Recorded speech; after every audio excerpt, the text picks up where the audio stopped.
জাফলংয়ে পাথর তুলতে গিয়ে রজব আলী নামের এক বার্কি শ্রমিকের মৃত্যু। আফাজউদ্দিন এর তথ্য ও ভিডিও চিত্রে দেখুন বিস্তারিত। জাফলংয়ে পাথর তুলতে গিয়ে রজব নামের এক বার্কি শ্রমিকের মৃত্যু। আফাজউদ্দিনের তথ্য ও ভিডিও চিত্রে দেখুন বিস্তারিত।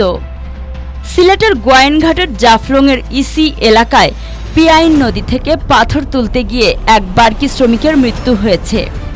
নিহত ওই বার্কি শ্রমিকের নাম রজব আলী, বয়স 40 বছর। সে গোয়াইনঘাট উপজেলার মধ্য জাফলং ইউনিয়নের বরবন্দ এলাকার রহমতুল্লাহর ছেলে।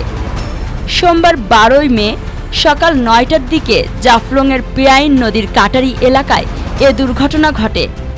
স্থানীয় ও পুলিশ সূত্রে জানা যায়, প্রতিদিনের ন্যায় সোমবার সকালে রজব আলী সহ আরও এক বার্কি শ্রমিক জাফলংয়ের পিয়াইন নদীর কাটারি এলাকায় পাথর উত্তোলনের কাজে যায়।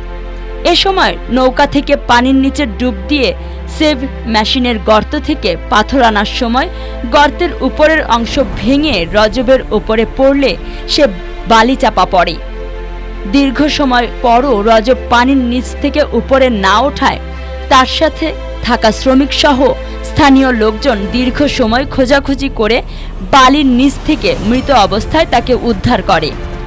খবর পেয়ে গোয়াইনঘাট থানা পুলিশের একটি টিম লাশ উদ্ধার করে প্রাথমিক সুরতাহাল রিপোর্ট তৈরি করেন।